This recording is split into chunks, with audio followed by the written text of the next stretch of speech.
Friends, welcome you all on my channel. नमस्ते सबको। Today's topic is vital sign. तो आज हम लोग वाइटल साइंस के बारे में पढ़ेंगे कि वाइटल साइंस क्या होता है, उसके पर्पस क्या है, कॉन्ट्रडिक्शन क्या है, प्रिंसिपल्स क्या हैं और कितने टाइप के वाइटल साइंस होते हैं उनके बारे में भी जानेंगे हम लोग। तो पहले हम लोग का डेफिनेशंस। वाइटल साइंस हमारे डेली बेसिस ऐसे बेसिक कंपोनेंट्स होते हैं जिसमें कि हम लोग अपने शरीर का या अपने मेंटल हेल्थ के बारे में जांच करते हैं। वाइटल साइंस को कार्डिनल साइंस भी कहते हैं।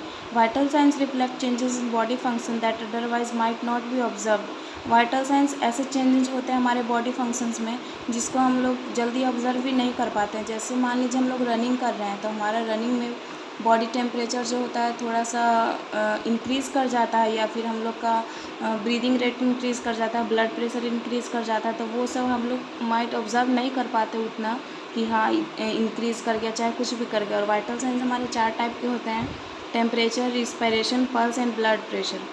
और वाइटल साइंस लेने का पर्पस क्या है कि हम लोग वाइटल साइंस क्यों लेते हैं। पहला पर्पस है हमारा to assess the normal condition of vital organs. हम लोग का जो वाइटल ऑर्गन्स है उसके कंडीशन को चेक करने के लिए कि ऑर्गन्स नॉर्मल है या नहीं। To access the condition and progress made by the patient. Patient का प्रोग्रेस देखेंगे कि पेशेंट को अगर कोई प्रॉब्लम थी तो वो उसमें सुधार हुई है कि नहीं, इसलिए हम लोग वाइटल साइंस भी लेते हैं। To understood the effectiveness of treatment.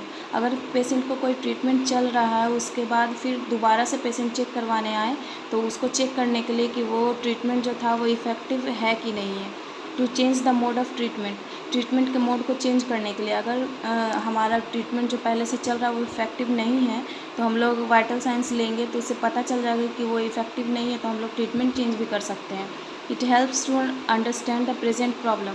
और वाइटल साइंस लेने से हम लोग को अभी जो उनको प्रॉब्लम है वो भी पता चल जाएगी। To determine the baseline values for future comparisons. हम लोग अगर वाइटल साइंस ले लेंगे और फ्यूचर में भी अगर कोई दिखाने आता है तो हम लोग इससे कंपेयर कर सकते हैं वाइटल साइंस से कि पहले उन लोग का हेल्थ कैसा था और अभी फ़िलहाल में उनका हेल्थ कैसा है। ये हो गया हम लोग का पूरा पर्पस।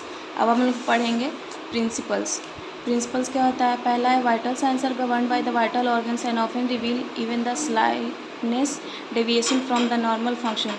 वाइटल साइंस जो होते हैं हम लोग के वाइटल ऑर्गन्स के द्वारा गवर्न किए जाते हैं, उन लोग से लिए जाते हैं और ये हम लोग का नॉर्मल फंक्शन दर्शाता है।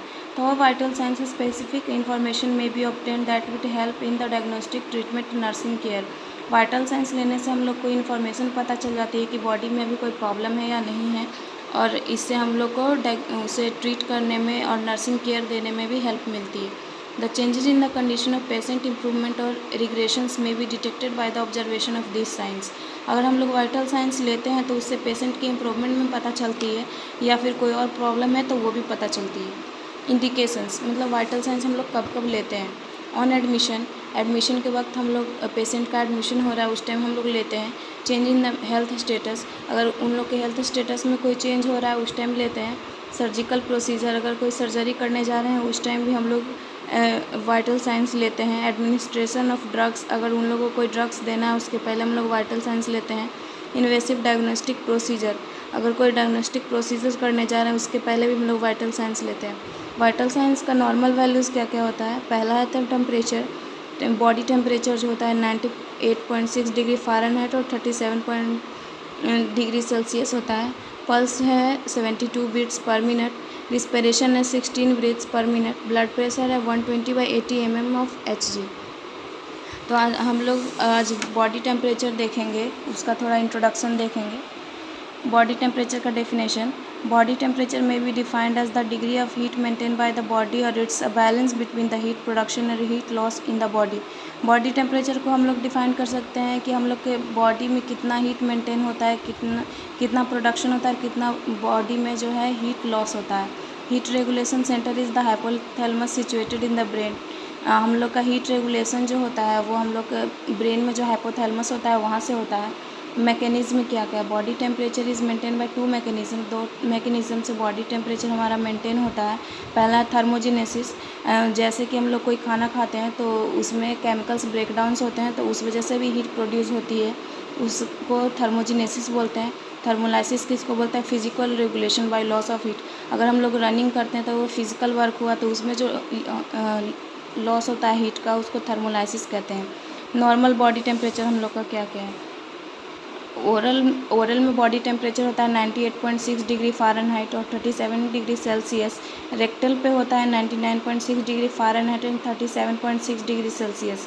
एक्सिलरी मीन्स होता है हम लोग का आर्मपिट में होता है 97.6 degree Fahrenheit and 36.4 degree Celsius.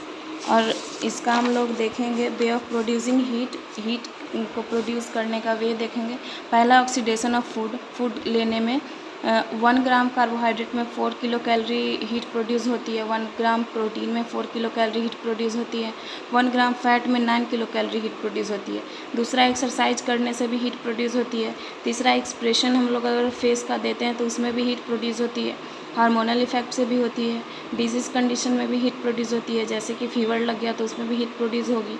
Changes in the environmental and atmospheric climate, अगर कोई इन्वायरमेंट या एटमॉस्फेरिक क्लाइमेट में चेंज हो रहा है तो उससे भी हीट प्रोड्यूस होती है। स्ट्रेस एंड एंजाइटी, अगर हम लोग कोई स्ट्रेस लेते हैं, एंजाइटी होती है, उसमें भी हीट प्रोड्यूस होती है। Way of losing heat from the body, अगर हम लोग हीट लूज़ करना चाहें तो कैसे कैसे होती है?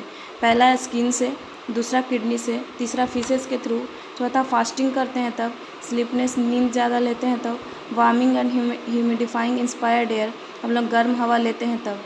थैंक यू सो मच, आज के लिए इतना ही। एंड नोट्स के लिए आप लोग मेरे टेलीग्राम चैनल को भी विज़िट कर सकते हैं। Thank you.